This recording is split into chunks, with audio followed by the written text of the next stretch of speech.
Right, the grinding's done now for this port and also this stem.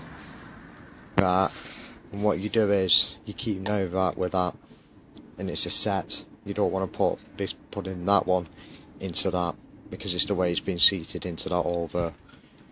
So as you can already tell with the condition of it, it looks a lot better and cleaner than this one. As you can see, our specks of rust all over it and it's rough and it needs grinding. So that one now is sorted and perfect. All valves now have been done and grinded, and I'm on the last one, and that's the exhaust valve. You see, because the fuel valve has an over, so it's how it starts is fuel, exhaust, fuel, exhaust, fuel, exhaust, fuel, exhaust. So I'll be doing that. Now what I'm going to do is, I've just got on with it today and really not videoed it proper, but on the original cylinder head I'm going to use one of the original valves and I'm going to show you how to do this properly.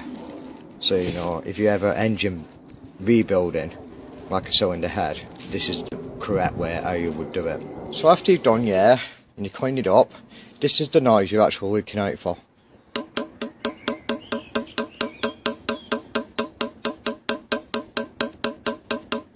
And that's how you know you got a good grinded valve.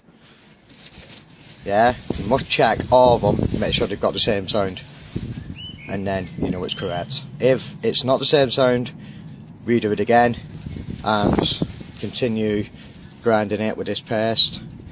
And yeah, you see, I'm using the thicker stuff really on this. I'm using the one with the grinding because there's two sides to it, and you've got one where it's gritted like I'm using, and on the other side you've got the really smooth paste where there's no grit in it at all, but I'm using the gritted one because it's better.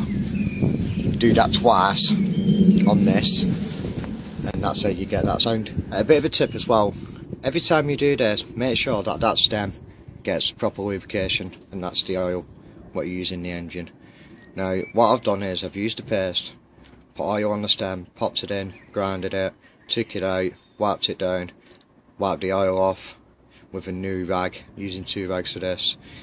Done the same procedure again, took it out, wiped it off, wiped the oil off using a different rag, and for the third time while it's going in is just put oil on the stem. So I've got the hydraulics together and also the rockers, and I've also replaced one hydraulic as well, the one what were damaged, so I found a spare one. So all I need to do now is to put some oil in and let it soak overnight. Now while these are soaking, which I've put in, they won't be put in until the cam is back on with the rest of the engine, with the bottom half, so I'll just be leaving them for soak like this until they actually get put together, and then they'll be popped in. So at least then they're already lubricated.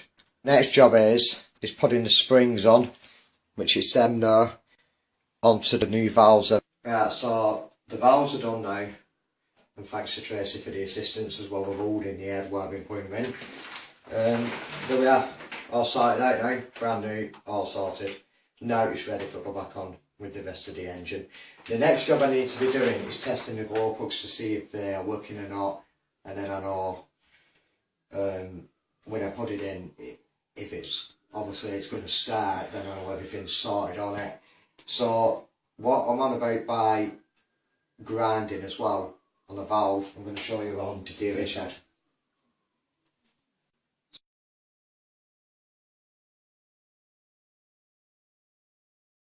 Alright, so looking at these pistons now, the way they're actually put in, I can tell you something about these pistons as well.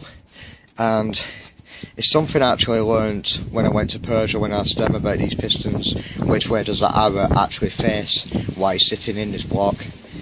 Now, what I'll do is I'll go to the other side. I've got to zoom in on that. Now, the word dist in French means belt. And which way is that arrow facing?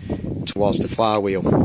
So these pistons are actually in the wrong way and they need turning around, so it's facing this side at the belt. So anyway, I've took the pistons out now, as you can tell, they're all out, and I've run into a bit of a problem what I need to sort out. Now when you're going for a builder block, you have these little jets down there sticking on the side, so you would have to like really go over it so it gets steady like that. Yeah, there's a little jet there, and what I'm going to do is rotate this crank and you'll see what I mean in a minute. See how it's getting stuck there because it's sticking on the jet. Now them jets just need pushing up a little bit. I noticed this when I was rotating the belt when it was being timed, is it kind of like got a little bit stuck and then wheeled off again. Now if this engine was at start, it would smash them up and then there'd be no pistons getting lubrication, because that's what them jets are used for. So the easiest way around that now is just tap it up a bit and keep it clear from the crank. So what I've done now is I've actually sorted it out and cleared it away from the crank. So if you take a look down now, and what I'm going to do, if you can like run across while it's moving, is you'll see how clear it is. So now it's not sticking now. Stay there a minute. Just hang on. That's it, stay there. See there now? Spot on that. Now it's clear of the crank. Now I can put the pistons in.